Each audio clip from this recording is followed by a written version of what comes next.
15 अप्रैल साल 2023 की वो काली रात जिसने पूरे भारत देश को हिलाकर रख दिया। कैमरे के फ्लैश लाइट चमक रहे थे, मीडिया के सवाल गूंज रहे थे, लेकिन किसी को अंदाजा नहीं था कि अगले ही पल टीवी स्क्रीन पर लाइव मौत का भयानक मंजर दिखने वाला है। गोलियों की तड़तड़ाहट और धुएं के बीच एक साम्राज्य का अंत हो जाता है। आखिर कैसे एक टांगे वाले का बेटा बना जुर्म की दुनिया का बेताज बादशाह? क्यों उसे पुलिस के कड़े पहरे के बीच सरेआम मौत के घाट उतार दिया गया? क्या यह सिर्फ एक मौत थी या फिर इसके पीछे छिपी थी कोई गहरी राजनीतिक रणनीति? इस वीडियो को अंत तक देखिए। आज हम उन फाइलों को खोलने वाले हैं जिन पर खून के धब्बे अभी भी ताजा हैं। कहते हैं जब एक इंसान पर ताकत का नशा चढ़ता है तो उसे अंजाम दिखाई देना बंद हो जाता है। अतीक अहमद की भी कहानी कुछ ऐसी ही थी।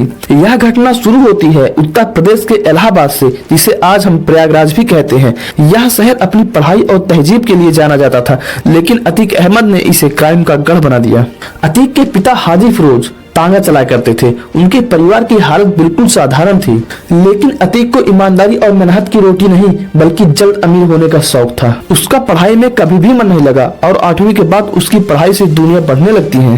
और असल कहानी की शुरुआत यहाँ से होती है जब उसने अपना पहला बिजनेस खोजा। इलाके से कोयले की मालगाड़ियां गुजरती थी तो अतीक ने सोचा क्यों ना गाड़ियों से कोयला चुरा कर बेचा जाए। धीरे धीरे इसमें अच्छा फायदा होने लगा और आसपास के लड़कों को जोड़ लिया और फिर एक छोटा गैंग बन गया। उस समय इलाहाबाद में चांद बाबा नाम के एक गैंगस्टर का राज हुआ करता था और अतीक जानता था कि अगर उसे बड़ा बनना है तो उसे शहर के सबसे बड़े शेर का शिकार करना होगा, और उसने ठीक यही किया। दिन दहाड़े चांद बाबा की हत्या करके अतीक ने यह ऐलान कर दिया कि अब उस इलाके का डॉन वो है।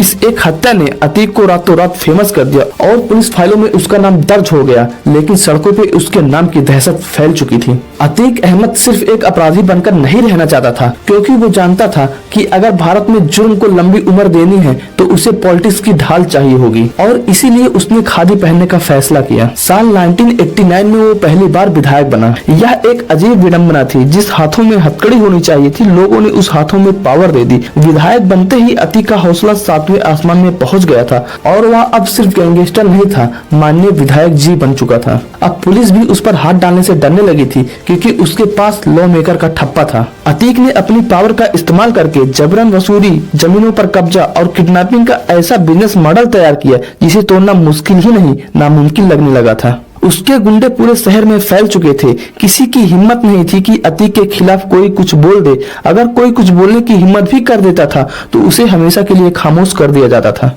यह अतीक के राइज की कहानी थी, लेकिन उसे यह नहीं पता था कि उसका भी पाप का घड़ा एक दिन जरूर भरेगा। टाइम बीतता जाता है और साल आता है 2004। अब अतीक अहमद फूलपुर से सांसद बन चुका था। उसका रुतबा इतना बढ़ गया था कि वो अब खुद को कानून से ऊपर समझने लगा था।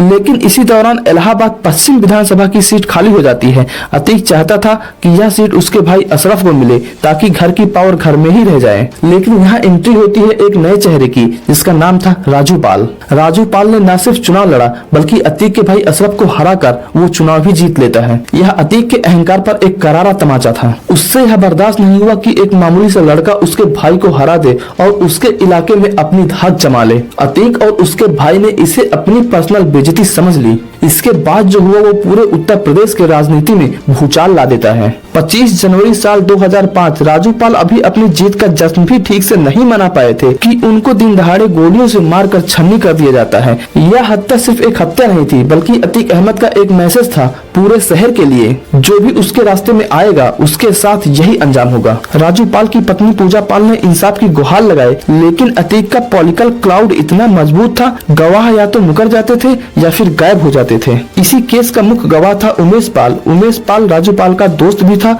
और उसका रिश्तेदार भी था। अतीक अहमद जानता था कि अगर उमेश पाल ने उसके खिलाफ कोर्ट में गवाही दे दी तो उसकी सल्तनत खतरे में पड़ सकती थी। इसीलिए अतीक अहमद ने उमेश पाल को किडनैप करवा लिया और उसे बहुत टॉर्चर किया गया। उसे करंट लगाया गया, उसे पीटा गया और उसे धमकी दी गई कि वह गवाही न दे। लेकिन उमेश पाल भी एक जिद्दी इंसान था। वह अतीक से डरा नहीं और अतीक अहमद के सामने खड़ा रहा। यहाँ से शुरू होती है अतीक अहमद और उमेश पाल के बीच की वो दुश्मनी जो अतीक के विनाश का कारण बनती है। कहते हैं ना, विनाश काले विपरीत बुद्धि। अतीक को लगा कि वो हमेशा की तरह बसता रहेगा, लेकिन वक्त करवट बदल रहा था। साल 2017 में उत्तर प्रदेश में सत्ता परिवर्तन हुआ और योगी आदित्यनाथ की सरकार आई। यह अतीक अहमद के बुरे वक्त की शुरुआत थी। सरकार ने माफियाओं के खिलाफ कड़ी रणनीति अपनाई। अतीक अहमद जो अब तक खुला घूम रहा था, उसे जेल की सलाखों के पीछे डाल दिया जाता है। उसे देवरिया जेल, बाद में बरेली और फिर गुजरात के साबरमती जेल में शिफ्ट कर दिया जाता है ताकि वह जेल से अपना नेटवर्क न चला सके। लेकिन तब भी अतीक जेल के अंदर से अपना गिरोह चला रहा था। उसके गुंडे बाहर थे और वसूली का धंधा जारी था। लेकिन कहानी में असली बदलाव तब आया जब तारीख थी 24 फरवरी 2023। 18 साल बाद भी उमेश पाल अतीक अहमद के लिए काल बना हुआ था। उस दिन उमेश पाल कोर्ट से गवाही देके अपने घर लौट रहे थे। जैसे ही उनकी कार घर के बाहर रुकती है, वहाँ पहले से ही घात लगाए हमलावर उनके ऊपर ताबड़तोड़ फायरिंग करने लगते हैं।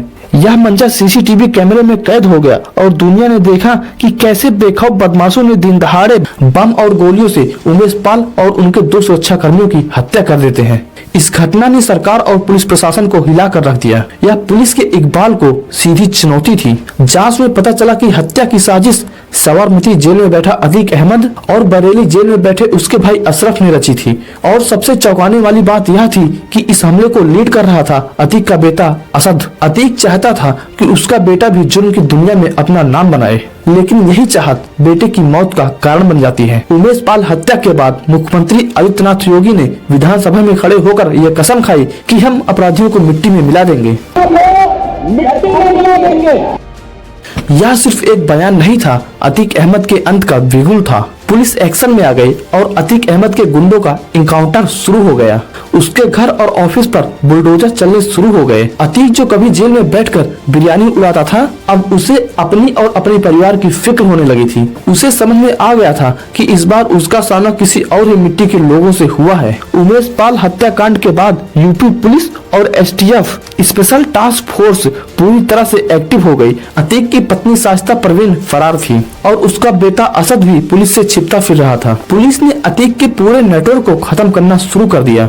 अतीक अहमद ने सुप्रीम कोर्ट से यह अर्जी लगाई कि उसे यूपी पुलिस के हवाले न सौंपा जाए, क्योंकि उसे अब डर लगने लगा था कि उसका इनकाउंटर न हो जाए। ये वही अतीक था जिससे पूरा शहर डरता था, लेकिन अब उसकी आंखों में मौत का खौफ दिखाई पड़ रहा था। इसी 13 अप्रैल 2023 को एक बड़ी खबर आई। अतीक का बेटा असद और उसका सूटा साथी गुलाम झांसी में एसटीएफ की टीम से हुई मुठभेड़ में मारे गए। जिस वक्त अतीक को यह खबर मिली, वह पेशी के लिए कोर्ट में गया था। खबर सुनते ही अतीक टूट गया और कोर्ट रूम में ही जोर जोर से रोने लगा।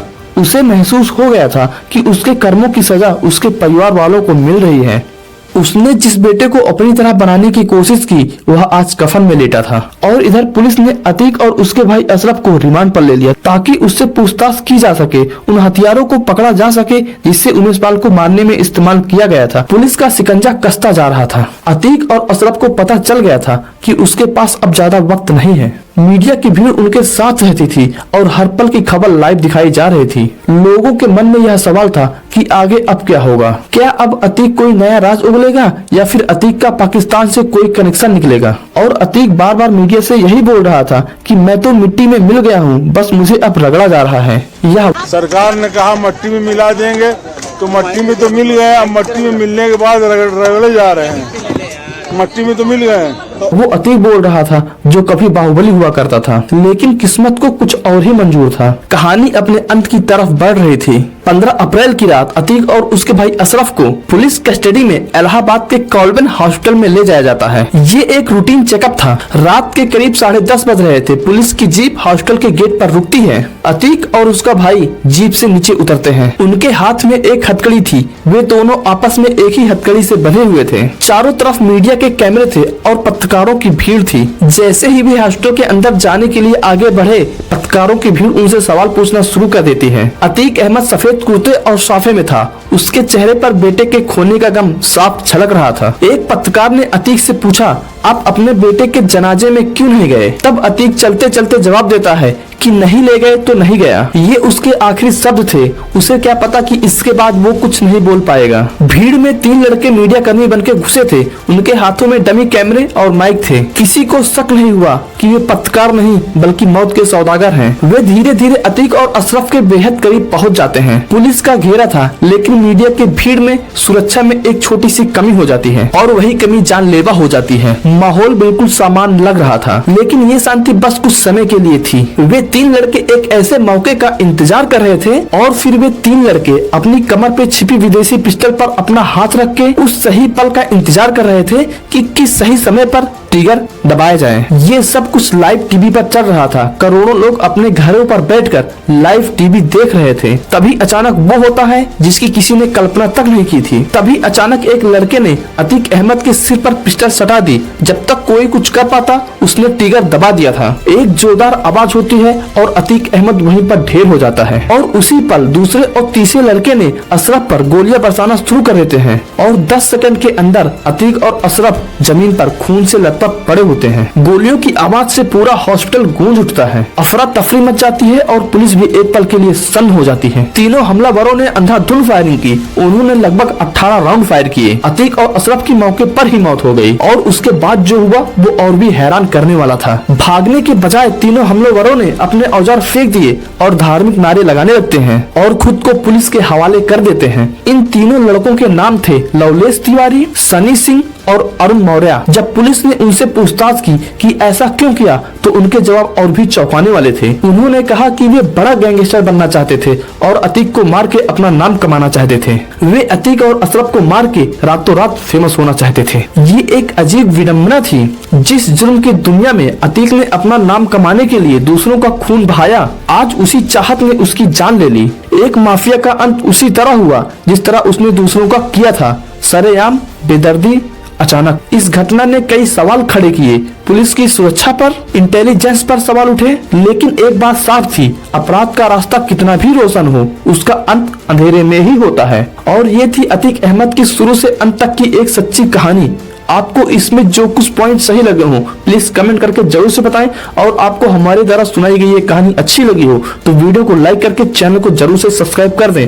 और आपको किस सेलिब्रिटी या फिर नेता के ऊपर दूसरी वीडियो चाहिए कमेंट बॉक्स में कमेंट करके जरूर से बताएं। जय हिंद, जय भारत।